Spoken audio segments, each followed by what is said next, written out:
Bapak Ibu yang dirahmati Allah Subhanahu wa taala, ada sebuah hadis Nabi sallallahu alaihi wasallam. Waktu itu sahabat Usamah pergi perang.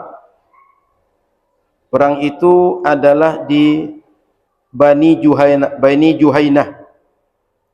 Kata Usamah, ba'athana Rasulullah sallam ila al-Huraqah min Juhainah.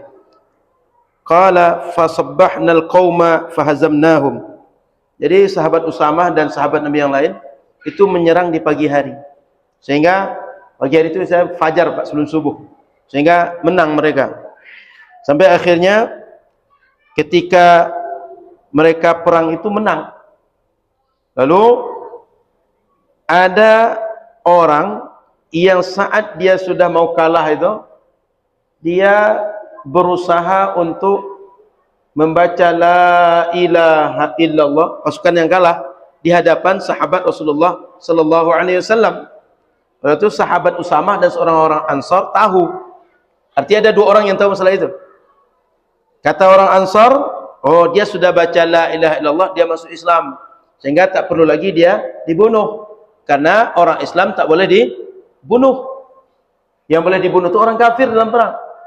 Sementara Usamah curiga, orang ini dia membaca la ilaha illallah itu cuma sekedar muta'awwidzan, sekedar dia untuk berlindung saja supaya tak mati dihunus pedang sahabat Rasulullah.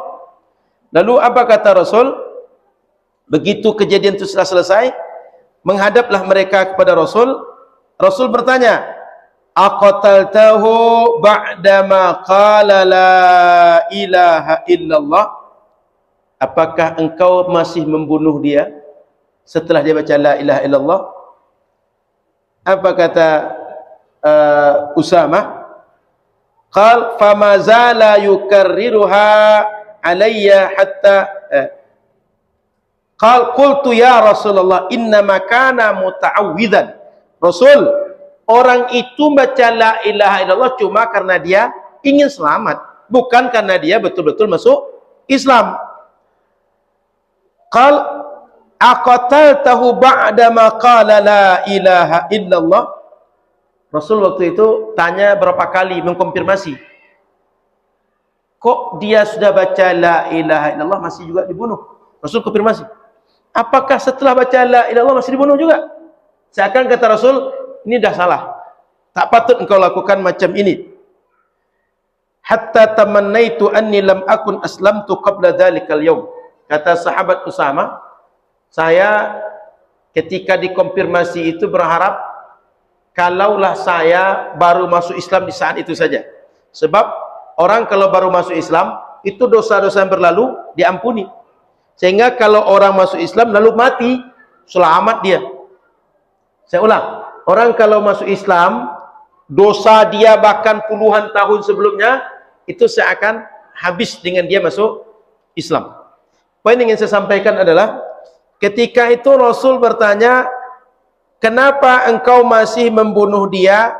Apakah engkau sudah mengetahui isi dadanya?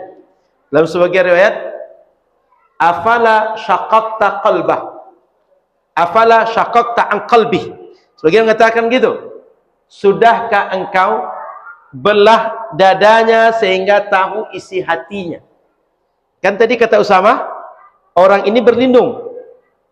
Kata yang lain, dia itu menggunakan kalimat la ilaha illallah, betul-betul masuk Islam.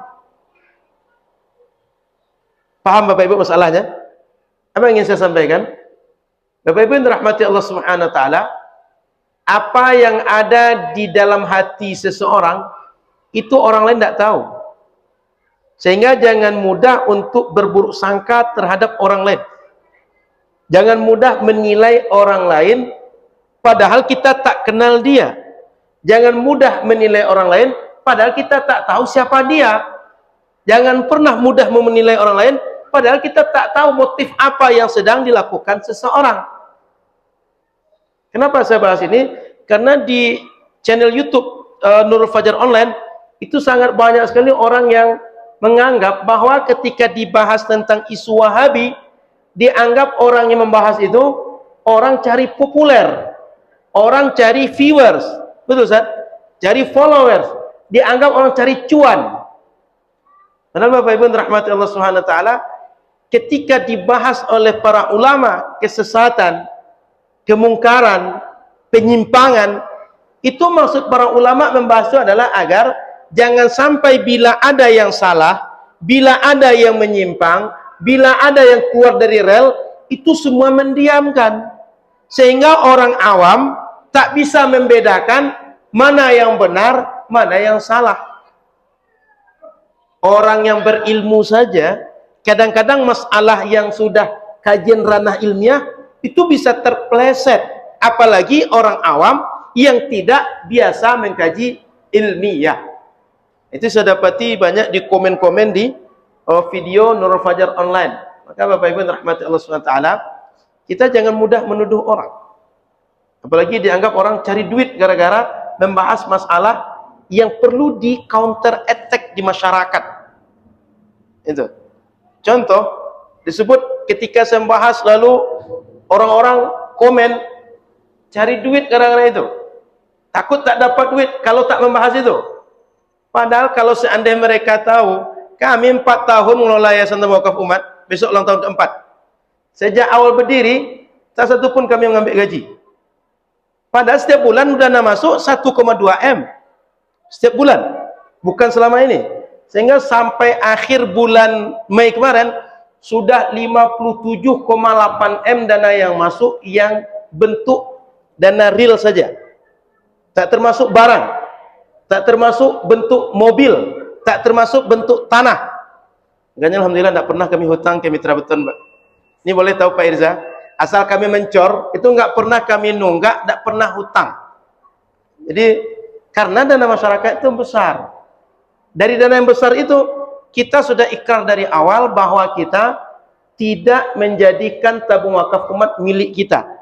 Tapi ini milik umat dan kita numpang berkhidmah di situ. Dan itu bisa diaudit dari audit rekening yayasan dan rekening kita masing-masing. Nah, maka Bapak Ibu rahmati Allah SWT, ketika tengok di channel Nurul Fajar online itu entah siapa-siapa yang komen itu. Entah hantu belau, entah monster datang dari mana, entah robot datang dari mana. Andai kami jumpa, kita bisa konfirmasi dan bisa cerita. Nah, maka Bapak Ibu rahmati Allah SWT, apa yang ingin saya sampaikan adalah jangan mudah menghukumi hati orang. Apalagi tak tahu, tak kenal siapa yang kita hukumi. Karena hati kita saja kadang-kadang kita bingung untuk menyikapinya. Apalagi mengenali isi hati orang lain. Nah, itu yang ingin saya sampaikan dalam kajian di ujung ini. Mudah-mudahan manfaat. Subhanallah wa bihamdika, asyhadu an la ilaha illa anta, astaghfiruka wa atubu ilaika. Assalamualaikum warahmatullahi wabarakatuh.